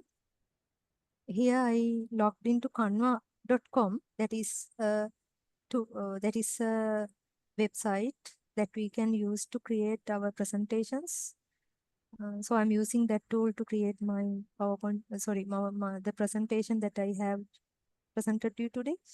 So in canva.com, I'm going to create an account. If you have logged into a Google account, then you can, from that Google account, you will be able to log into that tool. I think you better to know about Canva also if you have not used it earlier. Okay, I logged into Canva. So I'm using one of my friend's account because I'm using ChatGPT plus the newest version. So that's why I have this account. So I used that one in order to log in. Okay, this is Canva. So if when I want to create a presentation, I'll click on create a design. Okay, before that, I'll connect to this AI Studio and will ask how I can use Canva in order to create a presentation. So for that, you have to click on stream real time. So from your computer, you can do that. You can use whatever the website or whatever the tool you have. For example, you can open Microsoft Word. First of all, you have to open Microsoft Word. If you are going to get some support to do something in Microsoft Word, then you can open Microsoft Word, first of all. And then you will go to Google AI Studio and click on Stream Real Time. And then let me check whether you can hear my computer sound.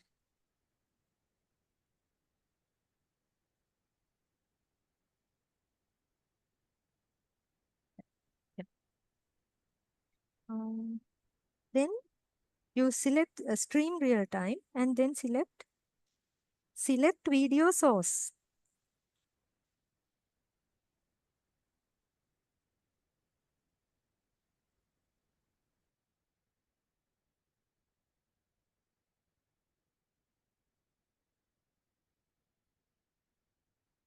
Okay. Then select the screen, not camera, the screen. Even you can use the camera and try it out later, but I am going to select the screen now.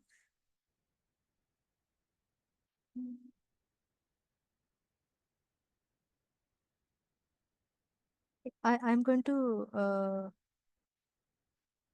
share entire screen, but make sure that when you have your some private information in your screens, don't share it. But now you can share.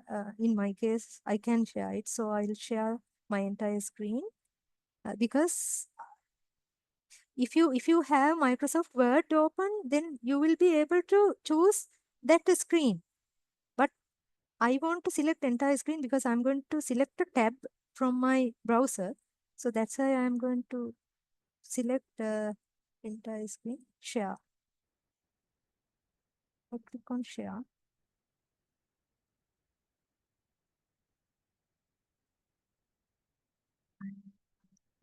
It's time.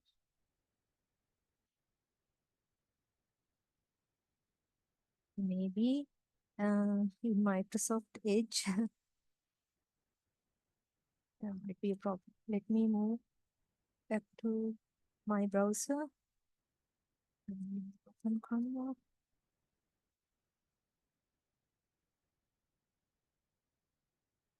I usually don't use Microsoft Edge. There are some problems like that.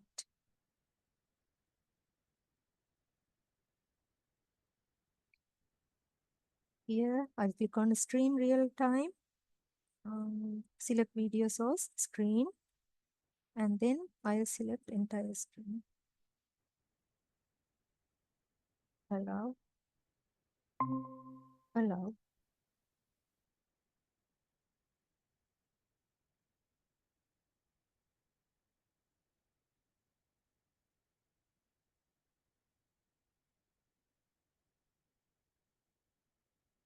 Hi. Hi, how can I help you today? I'm going to do a session for doctors related to AI. Can you help me to create a presentation based on the topic AI in healthcare? Sure, I can help with that. To confirm, you want help creating a presentation about AI in healthcare for doctors? Yes. Okay, what aspects of AI in healthcare are you most interested in covering in the presentation? I will try to cover mainly the topic radiology. Okay, so you'd like to focus on the topic of radiology for your presentation on AI in healthcare. Yes. What specifically about AI? Okay, great. Are there any specific aspects of ASCII in radiology that you'd like to highlight, such as image analysis, diagnosis, or treatment planning? Yes, image analysis. Okay, image analysis. Yeah. Would you like to explore specific? Okay, great. Do you have any specific ideas Hold about on, what hold aspects on, of image hold on. analysis you want to include? No, Or do you want me to? no. I don't want to specifically highlight on those areas. I want to know how to create a presentation. I don't want to know specifically what are the areas that I am going to mention. First of all, I want to know how to create a presentation.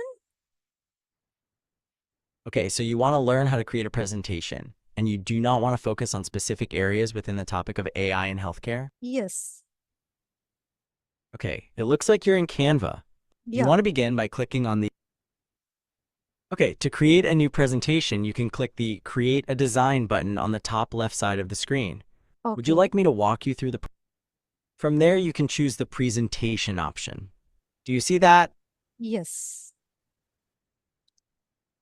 I clicked on it. Great. Now you can click on Presentation. Okay. Okay. You clicked on Presentation. Now you can select one of the blank presentations or a Okay. template. Which would you like to Blank choose? presentation.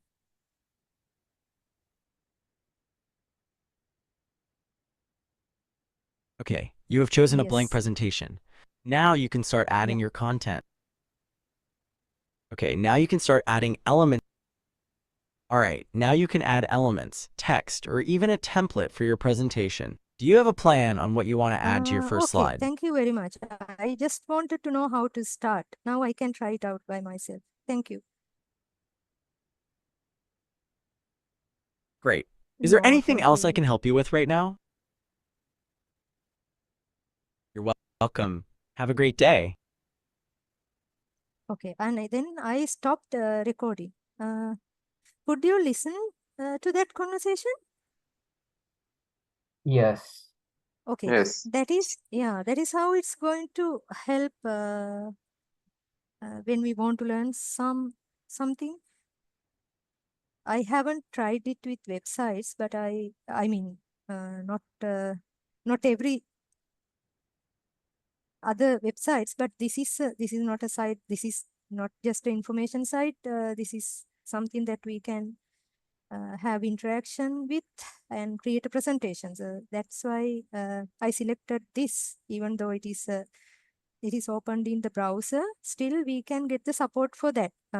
So I know for sure it can help creating PowerPoint presentations, Word documents, and some the other applications, tools, and also it can help in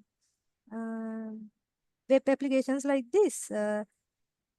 So if you want to do experiments, you can do like going to information site, and whether it can explain those informations also. For example, in the news sites to summarize the stuff in the websites like that. So I haven't done experiment up to that level. And also here there is another option called camera that also I have not tried, but I have seen in a video that that option is also possible. When Would you it be able to make a presentation out of our like a Word document? sorry, If we provide a Word document related to some kind of topic, would it no. The purpose of make this a tool is not presentation, a like PowerPoint that. presentation? No. The No. purpose is something else. It will explain me what I have to click next in order to do the presentation. Something like that. Where I have Okay. to click on, and what are the options available. If you want to click on a button and see the options, then I have to click on it. And then it will guide me. Or you have to select the templates like this. Then if you want to select a layout, you have to go to layout tab. If you want to select a style, you click on a style, something like that. But it will give me a detailed explanation. It knows about entire tool on every features it knows, but I am the one who has to operate it. It doesn't do Okay. anything for me. Actually, Yeah, but it is looking at her screen and it is advising based on her activity. If she performs something wrong, it tells that you did something wrong and go to that yeah. this thing by looking at the screen. It can look at her screen. She shared the screen.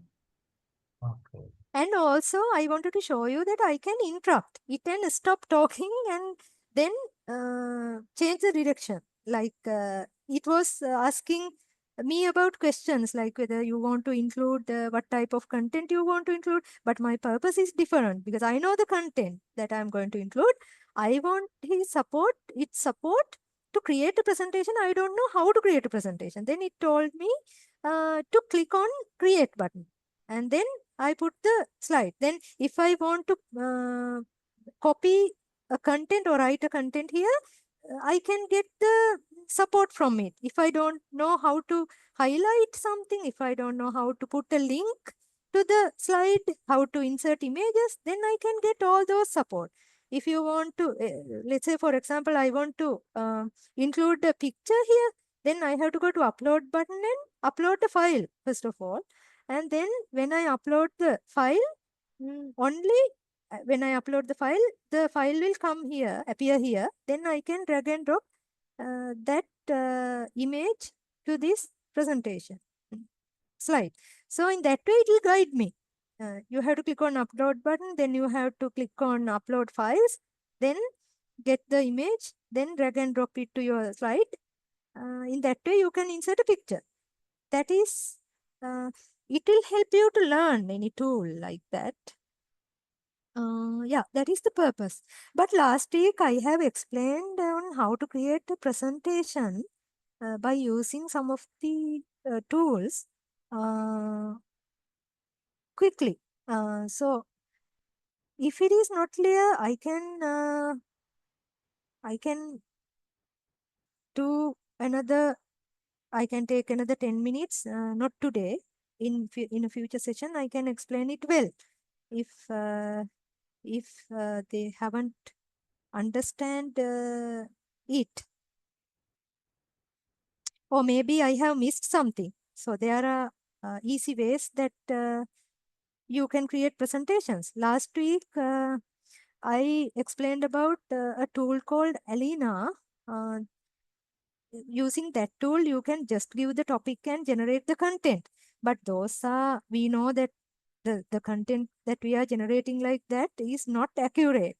So what we can do is when we generate a content like that, we have to do a lot of editing in that presentation, or you can extract some of those information from the presentation that the AI has created and use those information to create our own one. That is how I am also working, because here I'm using Canva. In Canva, we can create nice presentation. Now I am presenting my presentation using this present option in Canva. So I have all my presentations in Canva. It is so what I am doing is when I want some of the information, I use different tools. When I want to generate an image, I use Napkin. There's a tool called Napkin, that one, and there are some other tools also that we can use to generate images. There are a lot of other tools. If you want to create diagrams, there are some specific tools to create diagrams. So we'll do those things separately and save those diagrams as a PNG file, image file. And I come to this, my Canva presentation, Canva tool, and I'll upload those images here. That's how I'm creating my presentations, because normally the AI generated ones are not, maybe on certain topics it might be relevant, but in a course like this, it is not relevant. So let me know if you want to know more information on creating presentations. Then I'll do a proper demonstration on that later. Okay. Now I think that is all for the day. Mr. Sampath, do you want to add something? No. Okay, so if you have any question, you can ask now.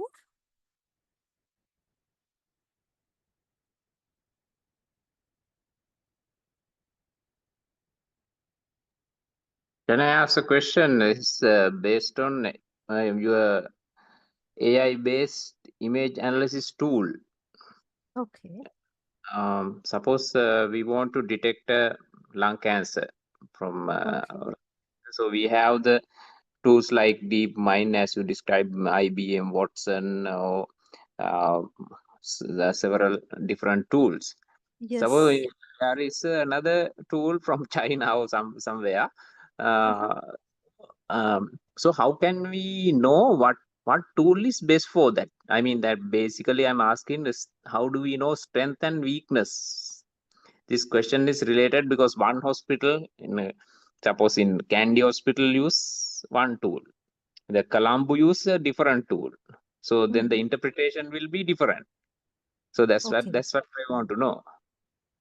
Depending on the AI tool, a different hospital or different person use, the Yeah. interpretation could be different, no? I think if we are selecting a tool, because for our purpose, maybe our purpose may be different. So then we have to first of all get that tool and check whether that is the tool that we want, that is matching our purpose. And then we have to do research on how other people in the world are using that tool and how there are ways that we can find, like we can compare tools. Actually, that using the tools available nowadays, like chat, for example, chat GPT, and there are some other ways. There are forums, and there are a lot of resources that we can check uh, the check about the tool. So how other people have used, whether, because I related to IBM, I found a comment that there are it produced then it has produced some inaccurate results also. So Mm, there was in some website it is mentioned, actually it is unbelievable, like it is the one of the most expensive tool and highly mm, capable tool, but still it has generated uh, wrong information from the tool. So like that, we have to check with our purpose first of all, for what purpose we are using, and then we have to do some kind of research on what other people have told about the tool. That is one way that we can check. And also there are some standards for those tools available. Let me find about those standards available. uh, Certain that approval has been given for certain tools like that. Those tools are expensive. So I have mm, found that information when I was comparing diagnostic tools. I found there is only one free tool available, that is Cody MD. Only that tool was compliance with those uh, like regulations and those standards. So I can't remember what exactly are those. So let me check about that thing. How you can make sure whether this is a good tool. But uh, my my idea is, like, even though it is approved by some certain institutes, still there can be problems. For example, IBM Watson, if you go Google about it, you will also find that information. So it has some issues. Yeah, let me search about that. And also there are HIPAA compliance and compliance as such. So if they have those things also, then we can think like it is some, uh, uh, it might be a tool that many people can use. And also we can get the information, how many people this tool is using right now, like what are the feedback that they have given, those kind of information. um, so those informations are not fully accurate if you get those information from ChatGPT. If you type in ChatGPT by giving a list of tools, uh, and if you ask it to compare these tools, then it will give you a result like that. If you want to get cost about the information about the cost of those tools, it will give. But those information are also not fully accurate. Because it find those information from the internet sometimes. So the sources we can't say accurate, fully accurate. So that's why I told you we have to do a lot of research before you are going to buy a tool. Doctor, usually there are some research papers. If it is published by a reputed institute, then those data are already verified. Like it should be presented, and when it comes to research papers, some of institute are very strict, and those are available in Google Scholarly, ResearchGate, etc. So in your specific area, if you find some recently published research papers, probably we will be able to get a better idea. It's just a suggestion. Usually, I used to check some research papers in most of the cases. When it comes to accuracy, we should not depend on what they have published in the website. So many people have downloaded it and maybe using it. Sometimes some expensive tools are also generating poor accuracy as the output. So if it is a reliable source, only we can depend. Otherwise, we should not simply accept whatever the things people have written in the web. Govinda, this is one my suggestion that that came to my mind. Like in mention, like the colleges and the institutions, we might later on, probably in another 1 or 2 years later, we might have to decide these are the tools that we are going to adapt in our society or our institution, something like that. Now, if we take a guideline, like sometimes some people use American guidelines, so that is as a colleges.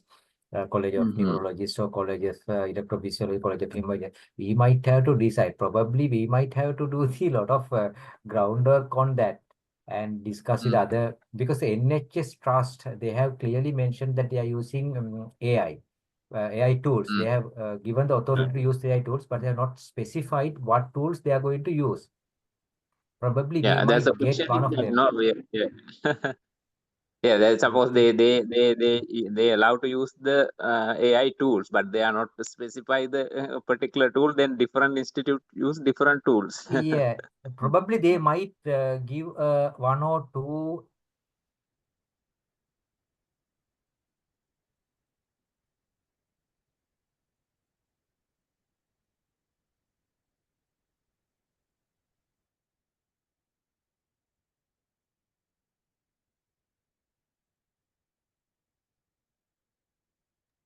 We can't hear you, doctor.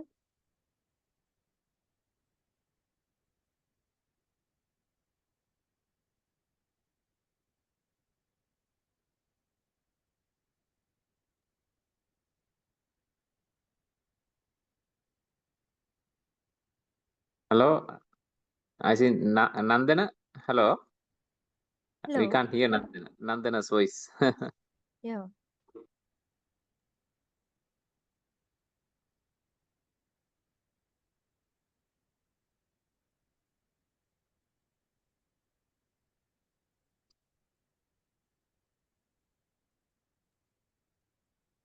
Okay, we'll discuss it further next week. I think time has passed now. So anyway, if there's any questions, you can ask from chat. Even if somebody wants any Python code or any support, I saw some questions related to image types, etc.